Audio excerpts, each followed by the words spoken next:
قال رسول اللہ صلی اللہ علیہ وسلم کتب اللہ مقادیر الخلائق قبل ان یخلق السماوات والارض ب50,000 سنہ. اللہ تعالیٰ نے مقداریں اور تقدیریں، ابھی دو الفاظ میں بولوں گا تاکہ آپ کو ذہن میں بات رہے، معین کر دی تھی، لکھ دی.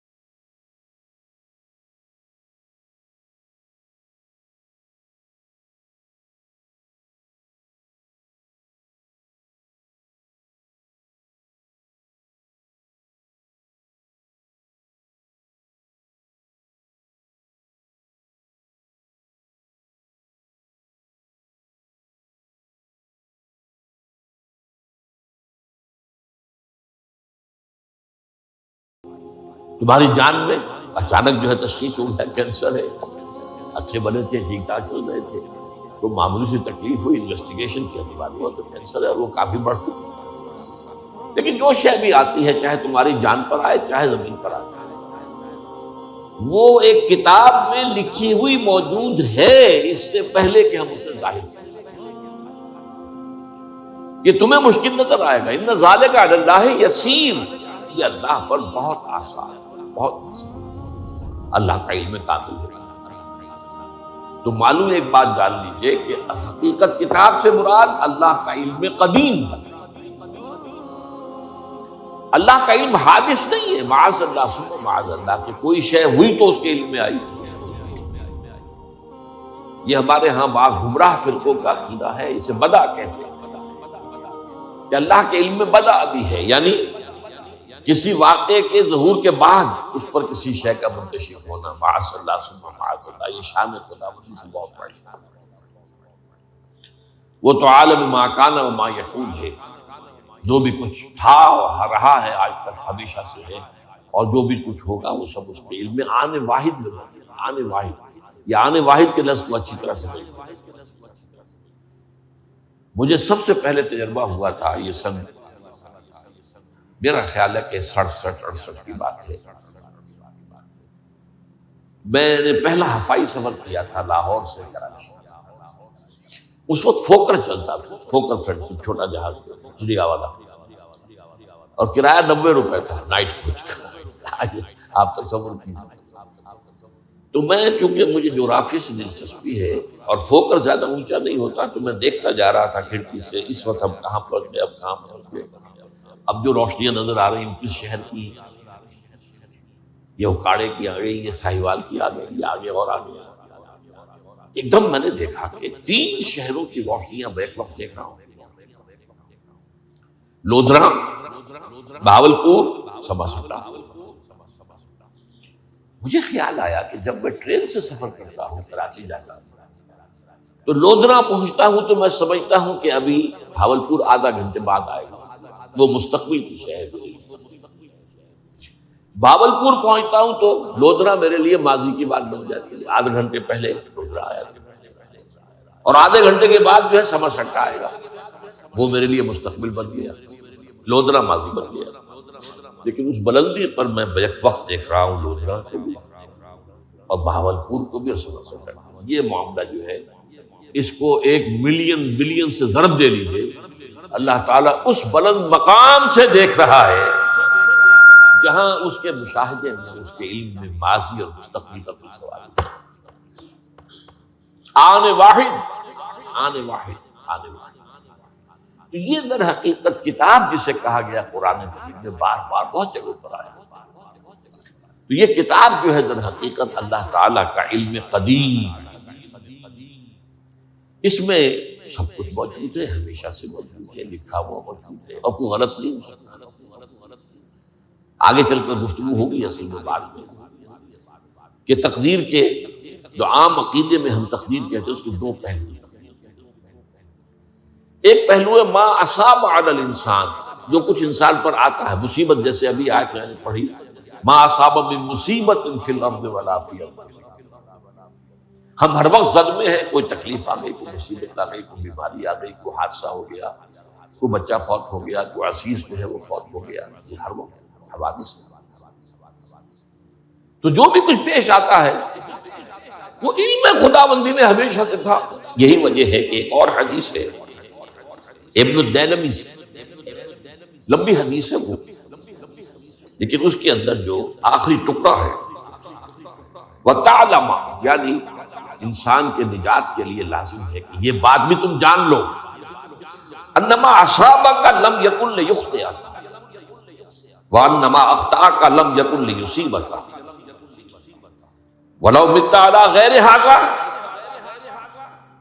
اگر تم اس کے سوا کسی صورت پر ہوگے تو جہنم میں داخل ہو جاؤ گے، نہ دخل کرنا. یہ جان لو کہ جو چیز تم پر آئی وہ آنی ہی آنی تھی. دیکھیے ہوتا کیا ہے، کاش کہ میں اگر یوں کر لیتا تو یہ نہ. یہی ایمان بالقدر کے مذہب. جو ہوا ہے وہ اللہ تعالیٰ کے ہاں تو پہلے سے طے تھا، ہونا ہی تھا. تمہاری کوئی تدبیر، کاش کہ میں اس وقت یہ کر لیتا. یہ لو، اسی لیے ایک حدیث میں الفاظ آئے ہیں ان کلمۃ لو تفتح عمل الشیطان. اس لو سے، کاش، اس سے شیطانی عمل شروع ہو جاتا ہے. کاش کہ یہ ہو جاتا، کاش میں یہ نہ کرتا، کاش کہ ہو جاتا. یہ نہیں. تعلم انما اصابک لم یکن لیخطئک. تو جان لے اس بات کو کہ جو چیز تم پر آئی ہے وہ ہرگز ٹلنے والی نہیں تھی. کوئی تدبیر تم کر لیتے، کوئی کسی وقت کوئی ہیلا کر لیتے، کوئی تم قدم اٹھا لیتے، کچھ بھی کر لیتے، وہ تو آنی ہی آنی. وما انما اخطاک، جو چیز تم سے چھوٹ گئی، رہ گئی، نہیں ملی. ایک ویکنسی ایڈورٹائز ہوئی تھی، آپ نے بھی درخواست دی تھی، آپ کو نہیں ملی. اب آپ ہو کاش کہ میں نے فلاں سے سفارش کرا دی ہوتی، بس گئے. تو جو چیز چھوٹ گئی وہ چھوٹ جانی ہی تھی. اس میں قطعاً جو ہے کوئی شکل، کوئی تدبیر، کوئی سفارش، کسی طرح کا کوئی بھی ہیلا، کوئی جو ہے اس پہ کارگر نہیں ہو سکتا تھا. لم یکن لیصیبک وبت علی غیر ذالک. اگر تو اس کے سوا کسی کیفیت پر تیری موت واقع ہو، اگر یہ یقین نہیں ہے، یہ ہے تقدیر کا وہ مفہوم کہ جس کا تعلق ہے علامہ اصاب الانسان. جو انسان کے اوپر وارد ہو رہا ہے اس کے ضمن میں تقدیر کا مفہوم کیا ہے. جو ہوا ہے وہ تو ہونا ہے، اس میں تو کسی شک و شبے کی گنجائش بالکل اللہ تعالیٰ کا فیصلہ. البتہ در حقیقت ایک دوسرا پہلو ہے، ما یفعل الانسان، وہ جو انسان کرتا ہے. یہاں آ کر یہ تقدیر کا مسئلہ بہت ٹیڑھا. آیا میرے اندر کوئی اختیار بھی ہے کہ نہیں؟ Do I have any free choice؟ یا ہر شخص پہلے سے طے ہے؟ تقدیر کا ایک عام مفہوم یہ ہے، اور اس مفہوم میں بھی بعض روایات بھی ہیں جو اس کی تائید کرتی ہیں کہ ہر چیز پہلے سے طے ہے. یہ کیوں؟ اور یہ جو حدیث ہم نے ابھی پڑھی ہے یہ گویا کہ اس کی ایک مثال ہے کہ وہ جو لکھ دیا گیا تھا، فرشتے نے لکھ دیا تھا، رحم مادر میں لکھ دیا تھا، شقی و سعید، یہ بدبخت ہے یا سعادت مند ہے. تو ایک شخص پوری عمر نیکی کے کام کرتا رہا، آخری وقت میں آ کر کوئی ایسا حادثہ پیش آ گیا کہ وہ اہل جہنم کے سے کام شروع کر دی اور جہنم ہو گئی. یا ایک شخص ساری عمر جو ہے جہنمیوں کے سے کام کرتا ہے، آخری وقت میں آ کر کوئی ایسی توفیق ملی، کچھ ایسا معاملہ ہو گیا، توبہ کر لی اور اس نے جو ہے اہل جنت میں سے اعمال شروع کر. تو یہ جو ہے علامہ اصابک کا علیحدہ بات ہے، اور علامہ یفعل الانسان، انسان کیا کرتا ہے، اس میں اس کی قدرت کی چیز ہے. اور یہ ہمارے ہاں فلسفے کا بڑا مشکل ہے، اس کا نام ہے جبر و قدر. ہمارے اسلاف میں بھی کچھ لوگ ایسے ہیں متکلمین میں سے دیکھیے ہمارے ہاں ایک وہ لوگ ہیں کہ جو اس پر قناعت کرتے ہیں کہ جو اللہ نے کہہ دیا اور رسول نے کہہ دیا، اس سے آگے ہم مین میخ نہیں نکالیں گے، وہ محفوظ راستے پہ ہیں۔ لیکن بہرحال انسان کو اللہ نے ایک عقل بھی دی ہے، اور یہ عقل سوالات اٹھاتی ہے، اور جو زیادہ ذہین انسان ہوتے ہیں ان کے اندر ان کی یہ مصیبت زیادہ ہوتی ہے، لہٰذا وہ تو سوچتے ہیں، انہیں کچھ غور و فکر کرتے ہیں، بات سمجھنے کی کوشش کرتے ہیں۔ اس میں اب ہمارے ہاں دو طبقے ہوتے ہیں، جبریہ قدریہ۔ ایک نقطۂ نظر یہ ہے کہ انسان مجبور محض، کوئی اختیار نہیں، اور ایک یہ ہے کہ انسان قادر مطلق ہے، جو چاہتا ہے اپنے فیصلے میں مختار مطلق ہے، تو فیصلہ کرتا ہے۔ انہیں قدریہ کہتے ہیں۔ تو جبریہ اور قدریہ ان کی بحثیں ہمارے ہیں، یہ وہی تقدیر کا مسئلہ جو میں نے کہا تھا، بحثوں میں آ کر انہیں آج تک حل نہیں ہوا، حل ہو سکتا ہی نہیں۔ اب اس کے ضمن میں علامہ اقبال کا ایک شعر آپ کو سناتا ہوں، وہ بہت اچھا لگتا ہے، بہت خوبصورت لگتا ہے شعر ہونے کے اعتبار سے۔ تقدیر کے پابند جمادات و نباتات، مومن صرف اللہ کے احکام کا پابند۔ اس میں انسان سے پابندی کی نفی کر دی گئی، وہ صرف پابند ہے اللہ کے احکام کا۔ نتیجے کے اعتبار سے تو جو یہ شعر کہہ رہا ہے جو بات وہ صحیح ہے، پابندی اصل جو ہے وہ اللہ کے احکام کی، لیکن یہ کہ تقدیر کی پابندی سے انسان بھی پوری طرح آزاد نہیں۔ یہ سمجھ لینا کہ یہ جمادات و نباتات ہی کا معاملہ، یہ غلط، یہ مبالغہ ہے۔ ظاہر بات ہے کہ شاعر جو ہے، شاعر مبالغے سے بچ نہیں سکتا، چاہے وہ علامہ اقبال ہو، کوئی بھی ہو۔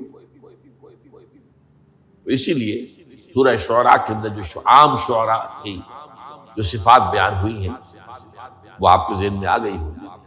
مبالغہ کرتے ہیں، فی کل واد یہیمون انہم یقولون ما لا یفعلون، وہ کہتے بھی وہ کچھ ہے جو کرتے نہیں ہیں، اور یہ بات تو علامہ اقبال پر بھی چسپاں ہوتی ہے۔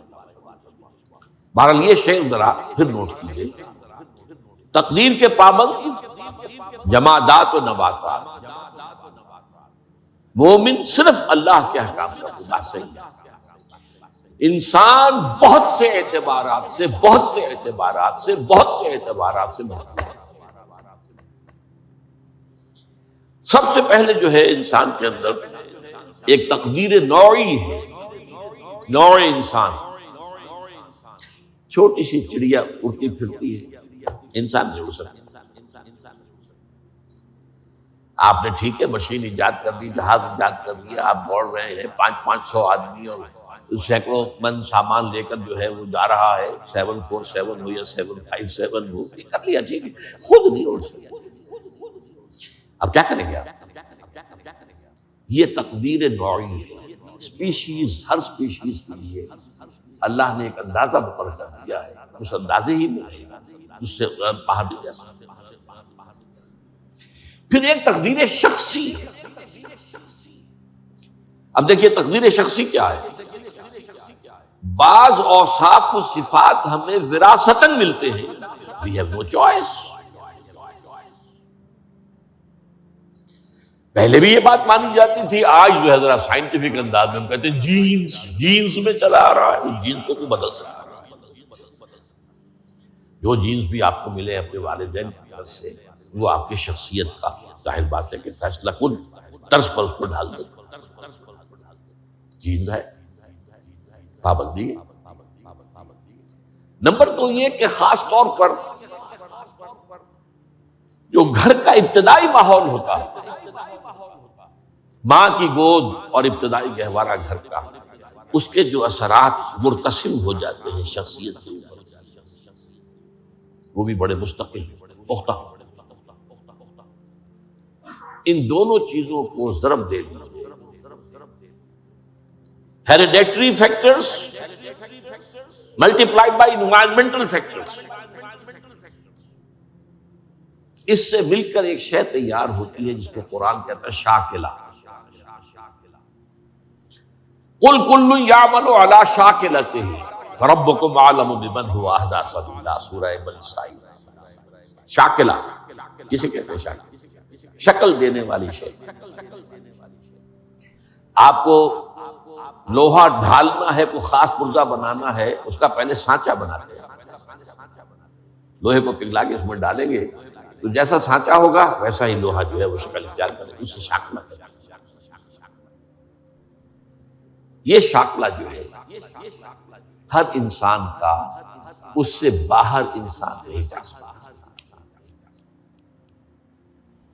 اس کے اندر سٹرگل ہوگی، اس کے اندر اس کی جد و جہد ہوگی، لیکن اس کا یہ مطلب نہیں ہے کہ اس کو کوئی فری چوائس ہے، لیکن وہ فری چوائس انہی حدود کے اندر کام کرے گا، اس سے باہر۔ اس بات کو مختلف احادیث میں حضور نے بہت خوبصورتی سے بیان کیا۔ ایک حدیث بڑی اہم ہے، بڑی حدیث، الناس کالمعادن، انسانوں کی مثال بھی معدنیات کی سی ہے۔ اب سونے کی معدنیات میں سے سونے کی جو اور ہے، اب پتہ نہیں اردو میں مجھے معلوم نہیں اور کا ترجمہ کیا کرتے ہیں آپ کو، لیکن جانتے ہیں اور وہ کچی دھات جس سے کو صاف کر دیتے ہیں تو پھر وہ دھات جو ہے خالص شکل میں سامنے آ جاتی ہے۔ سونے کی اور سے سونا بنے گا، چاندی کی اور سے چاندی بنے گی، سونا تو نہیں بن سکتا، جتنا چاہے صاف کر لیں، وہ اور تو مستقل۔ الناس کالمعادن خیارکم فی الجاہلیت خیارکم فی الاسلام، جو تم میں جاہلیت کے دور میں، پری اسلامک دور میں جو بہترین تھے وہی اسلام میں آ کر بہترین ہوئے۔ وہ اور سونے کی تھی وہ صاف ہو گئی ہے، اور سونا جو ہے وہ نکھر کر خالص سونا بن کر آ گیا ہے، اسلام نے صاف کر دیا۔ وہ چاندی کی اور تھی، اسلام نے اس کو صاف کر دیا ہے، وہ نکھر کر چمکتا ہوا جو ہے وہ چاندی بن گیا۔ لیکن یہ کہ اذا فقہوا، البتہ پھر اس میں ایک اضافہ کیا حضور نے، جبکہ ان کے اندر دین کا فہم داخل کیا، تو یہ کہ جو بہترین پہلے تھے وہی بہترین اب ہوں۔ اسلام لانے سے پہلے بھی بہترین ابو بکر تھے، اسلام لانے کے بعد بھی بہترین ابو بکر تھے۔ حضور پر وحی سے پہلے بھی بہترین خاتون خدیجۃ الکبریٰ تھی، ایمان لانے کے بعد بھی بہترین خاتون خدیجۃ الکبریٰ۔ اور دوسری حدیث سنیے، عن ابی الدرداء رضی اللہ تعالی عنہ قال بینما نحن عند رسول اللہ صلی اللہ علیہ وسلم، اسی حال میں کہ ہم ایک روز ہم حضور کے پاس تھے، نتذاکرون ما یکون، اور ہم سوچ رہے تھے کیا کیا کچھ پیش آنے والا ہے دنیا میں، اذ قال رسول اللہ صلی اللہ علیہ وسلم، جبکہ حضور نے ہم سے ایک بات کہی، بڑی غور سے سنیے، اذا سمعتم بجبل انزال عن مکانہ فصدقوه، اگر تم یہ سنو کہ کوئی پہاڑ اپنی جگہ سے ٹل گیا تو مان لینا، وَإِذَا سَمِعْتُمْ بِرَجُلٍ تَغَيَّرَ عَنْ خَلْقِهِ فَلَا تُصَدِّقُوهُ، اور اگر تم سنو کہ کوئی شخص جو ہے وہ اپنی سرشت سے، اپنی جبلت سے بدل گیا تو کبھی نہ مانو۔